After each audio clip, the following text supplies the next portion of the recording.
Good afternoon, grade 11s. Today we're going to have a hillbilly class.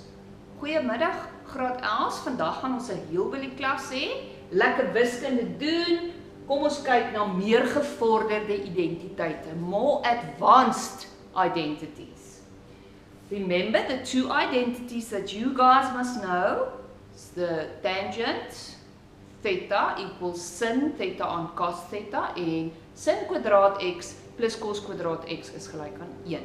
Met dit in jou agterkop, let's go on with our more advanced identities. Cos kwadraat theta minus sin kwadraat theta is nie 'n bekende identiteit nie.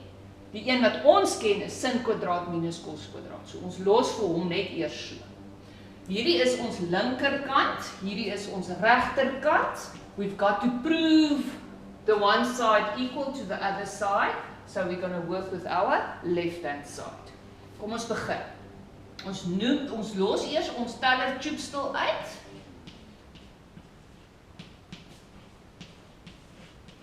And now, if you look at the bottom part, you will see we've got a 1. Nou, ons ken 'n identiteit wat gelyk is aan 1, en dit is sin kwadraat plus cos kwadraat. Remember that this 2 sin theta cos theta looks like the middle term of a trinomial. Hy lyk dan baie soos die middelterm van 'n 3-term. So kom ons gaan vervang die een, but look carefully. The sin square theta I'm putting at the front, and the cos square theta I'm putting, the plus cos square theta, at the back. And I'm leaving this 2 sin theta cos theta in the middle. En hoekom doen juffrou dit? Want ek wil 'n 3-term genereer that I can factorize. So ek het 'n 3-term hierso wat ek nou kan faktoriseer. So kom ons los eers ons teller en ons kyk waar kom ons uit. Nee, I can factorize my numerator because it's the difference between two squares. So kom ons faktoriseer sommer nou, want ons gaan nou onder ook faktoriseer. So kom ons faktoriseer ons teller. Die verskil tussen twee vierkante is cos theta plus sin theta en cos theta minus sin theta. Now at the bottom, the trinomial, I've got sin square theta minus 2 sin cos theta plus cos square theta.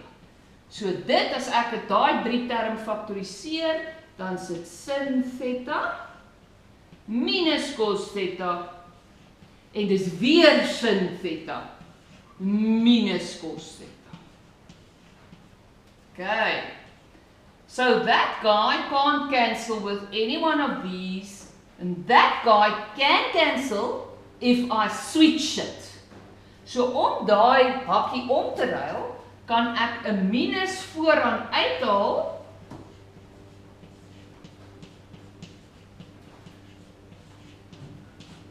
en dan kan ek een hakkie omruil.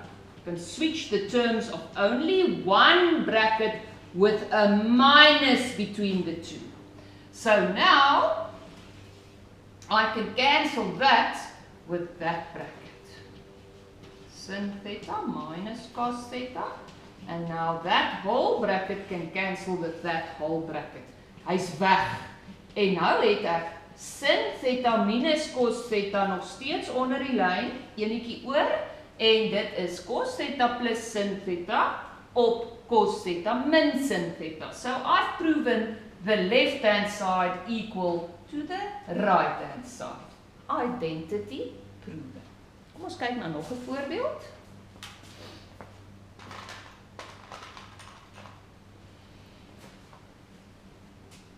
Left hand side, right hand side. I'm going to work with the left hand side. As ek kyk na hierdie linkerkant, dan sien ons daar's geen identiteit om te voltooi nie. Dis 'n breek en ek gaan nou hierdie breek maal met 1 because if I multiply that fraction with 1, nothing changes.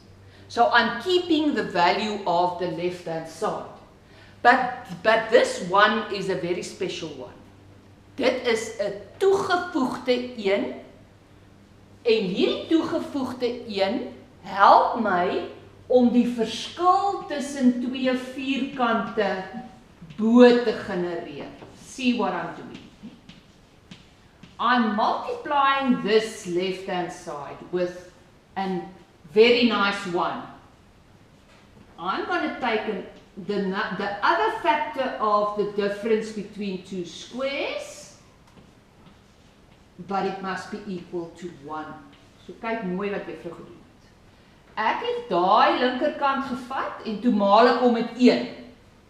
Because die identiteitselement van vermenigvuldiging is 1, then it stays the same.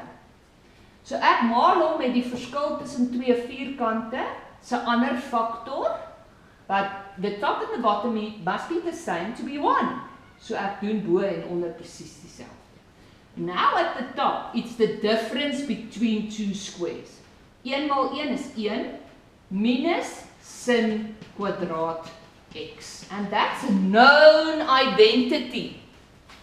Okay, so that, let's keep it exactly like that. Cos x, ek hou dit net so, op 1 min sin x. Hoekom hou ek dit net so? Want ek sien hier, I had a peek. I saw that the 1 minus sin x stayed there. So I leave it like there. I'm not going to multiply it in yet. So 1 minus sin kwadraat x gee vir my cos kwadraat x. Dis my identiteit wat ek ken. And see, I can cancel this 1 cos with 1 cos at the top. And then I've got my right hand side.